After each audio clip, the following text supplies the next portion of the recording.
સૌથી પહેલા આપણે જોઈએ ધોરણ 6 માં જે બાળક ફ્રી ઓફ શિક્ષણ જોતી તે ધોરણ 6 માં અત્યારે હાલ જે 5મા ધોરણમાં અભ્યાસ કરતો હોય એ બાળકને 6થા ધોરણથી 12 ધોરણ સુધી ફ્રી ઓફ શિક્ષણ માટેની યોજના છે। એમાં પહેલી યોજના છે જ્ઞાનશક્તિ રેસિડેન્સી સ્કૂલ, આ પહેલી યોજના છે।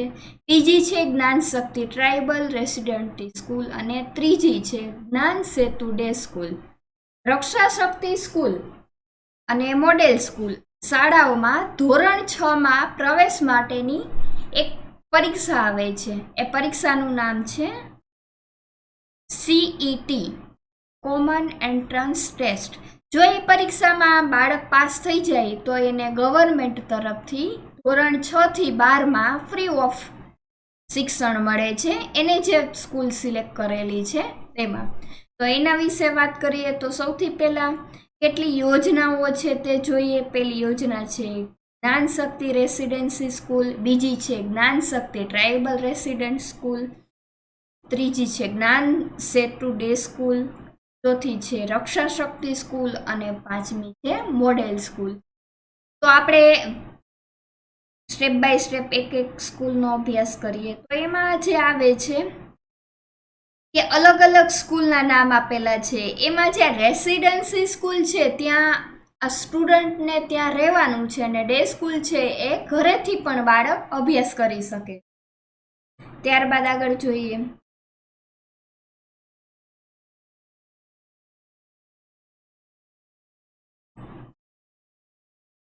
તો મિત્રો આના ફોર્મ ક્યારે ભરાય છે? સૌથી પહેલા તો એની જાહેરાત થઈ હતી 20/3/2023 ના રોજ અને એની ફોર્મ ભરવાની તારીખ છે 23/3/2023 થી 5/4/2023 સુધી। હવે પરીક્ષાની ફી કેટલી રહેશે તો કે ફ્રી ઓફ છે। પરીક્ષાની તારીખ કઈ છે તો કે 27/4/2023। હવે મિત્રો 27/4 પરીક્ષાનું કેન્દ્ર હજી નક્કી નથી થયેલું। વિદ્યાર્થીઓએ જે ફોર્મ ભરવાના છે એ ફોર્મ આધારે આ પરીક્ષા છે એ આપવાની રહેશે। તો સૌથી પહેલા તો જોઈએ કે જે બાળક 1 થી 5 અભ્યાસક્રમ પૂરો થયેલો છે અને અત્યારે હાલ 5મા ધોરણમાં અભ્યાસ કરી રહ્યો છે તે બાળક છે એ આ યોજનાનો લાભ લઈ શકશે। એટલે કે ધોરણ 6 માં પ્રવેશ આપવામાં આવશે। જો ડે સ્કૂલ રાખવી હોય એટલે કે ઘરેથી જ અભ્યાસ કરવો હોય તો જ્ઞાન સેતુ ડે સ્કૂલ રાખવાનું અને હોસ્ટેલ સુવિધા જોતી હોય તો આ ઉપરની જે 3 યોજના છે એમાં। પણ આના માટે એક રૂલ્સ એવો છે કે આ જે ફોર્મ ભરો ત્યારબાદ એક પરીક્ષા લેશે।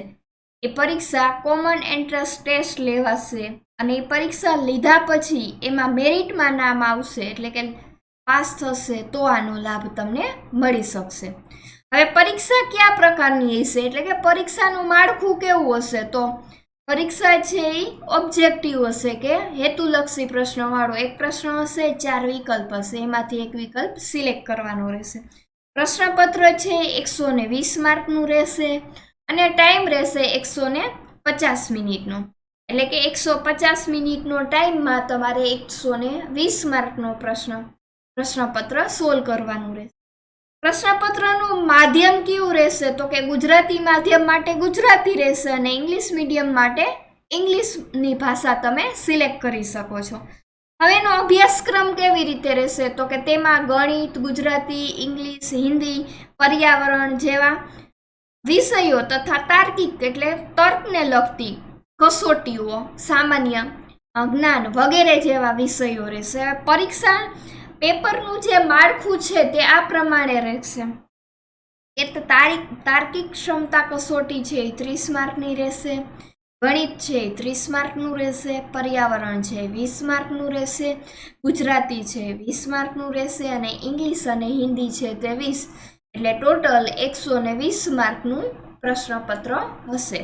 ત્યારબાદ વાત કરીએ કે પરીક્ષા કેન્દ્ર ક્યાં હશે તો હાલ અત્યારે પરીક્ષા કેન્દ્ર ડિક્લેર કરવામાં આવેલ નથી।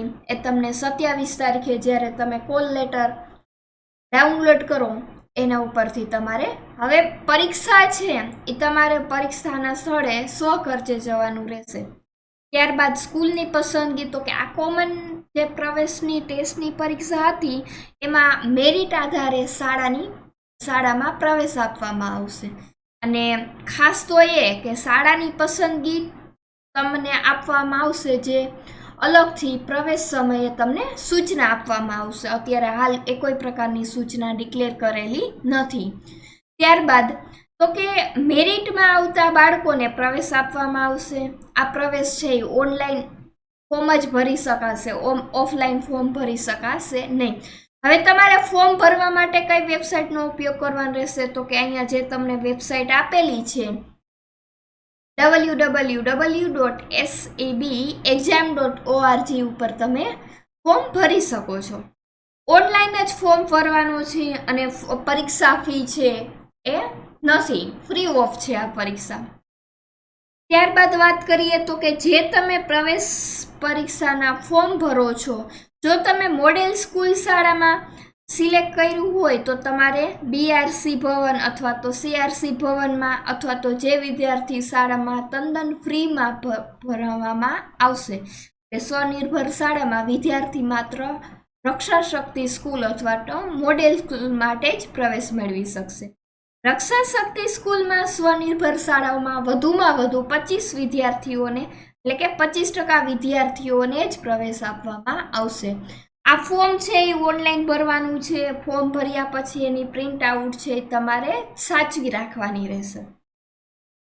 ત્યારબાદ વાત કરીએ તો કે હોલ ટિકિટ છે એ તમે જે મોબાઈલ નંબર આપેલો છે એ મોબાઈલ નંબરમાં SMS દ્વારા જાણ કરવામાં આવશે અને ત્યારબાદ તમારે હોલ ટિકિટ ડાઉનલોડ કરી લેવાની રહેશે. હોલ ટિકિટ ડાઉનલોડ થઈ જાય ત્યારબાદ એમાં એની પાછળ OMR શીટનો ફોર્મો આપેલો છે, જે પરીક્ષા સમયે તમને જે સૂચના છે એ અગાઉ હોલ ટિકિટની પાછળની વિભાગમાં પ્રિન્ટ થયેલી હશે, જે તમારે વાંચી લેવાની હશે. હોલ ટિકિટની કોપી એટલે કે હોલ ટિકિટ કાઢ્યા પછી તમારી સ્કૂલમાં, તમે જે સ્કૂલમાં અત્યારે 5મા ધોરણમાં અભ્યાસ કરો છો તે સ્કૂલના પ્રિન્સિપલ એટલે કે આચાર્યશ્રીના સહી સિક્કા હોલ ટિકિટમાં કરાવવાનો રહેશે અને એક પાસપોર્ટ સાઇઝનો ફોટો છે એ તમારે ત્યાં ચીપકાવવાનો રહેશે હોલ ટિકિટની ઉપર. ત્યારબાદ તમે પરીક્ષા કેન્દ્રમાં આ તમારી હોલ ટિકિટ છે એ તમે લઈ જઈ શકશો. હવે હોલ ટિકિટ આવી ગયા પછી પરીક્ષા સ્થળે ફરજિયાત આ હોલ ટિકિટ લઈને જશો તો જ તમને પ્રવેશ મળશે, નહીં તો પ્રવેશ મળી શકશે નહીં. ત્યારબાદ વાત કરીએ ઓનલાઈન અરજી કેવી રીતે કરી શકશો.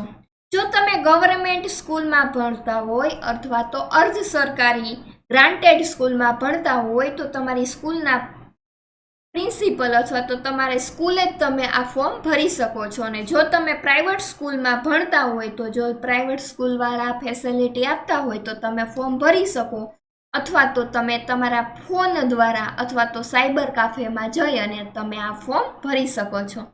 આ ઓનલાઈન અરજી આ ફોર્મ કેવી રીતે ભરવાનું છે, તો મિત્રો સૌથી પહેલાં તો તમે આ જે ફોર્મ ભરવા માંગતા હોય એની લાયકાત છે ધોરણ 5માં હાલમાં અભ્યાસ કરતા હોવા જોઈએ, પહેલો પોઈન્ટ.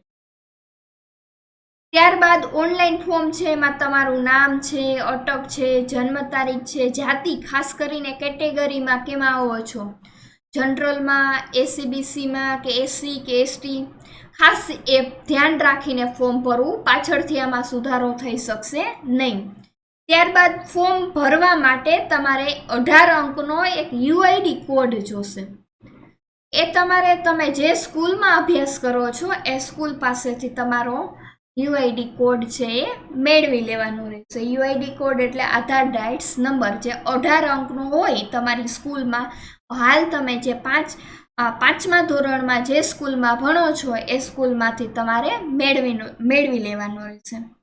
આખું ફોર્મ છે અંગ્રેજીમાં ભરવાનું રહેશે, સ્પેલિંગ મિસ્ટેક ન થાય ખાસ ધ્યાન રાખવાનું છે. ફોર્મ ભરાઈ જાય ત્યારબાદ એ ફોર્મની પ્રિન્ટ આઉટ કન્ફર્મ નંબર આવે છે એ સાચવીને રાખવાનો છે અને એક પ્રિન્ટ આઉટ છે એ ખાસ સાચવી રાખવાનું. ફોર્મ ભરવામાં જ્યાં લાલ કલરની ફૂદડીવાળો ભાગ હોય એ તમારે ફરજિયાત ભરવાનો. હવે UID નંબર છે ને તમે જે સ્કૂલમાં હાલ તમે ભણો છો એ સ્કૂલમાંથી તમને મળી જશે. એ 18 અંકનો હોય છે. આવી રીતે ફોર્મ ભરી અને તમારે પરીક્ષા છે એ ટાઈમે પરીક્ષા દેવાની રહેશે. જો તમે પરીક્ષામાં પાસ થાવ અને મેરિટમાં આવશો તો તમે 6થા ધોરણથી 12 ધોરણ છે તમે વિનામૂલ્ય ભણી શકો છો. મિત્રો, પરીક્ષાની તારીખ ખાસ યાદ રાખી લેજો, 27/4/2023 રોજ.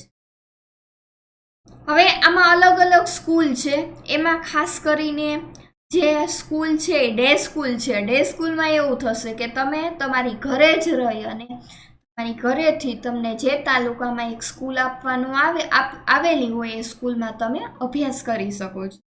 અને જો તમે રેસિડેન્સી સ્કૂલ સિલેક્ટ કરશો તો તમે હોસ્ટેલની સુવિધા પણ તમને મેળવી શકશો.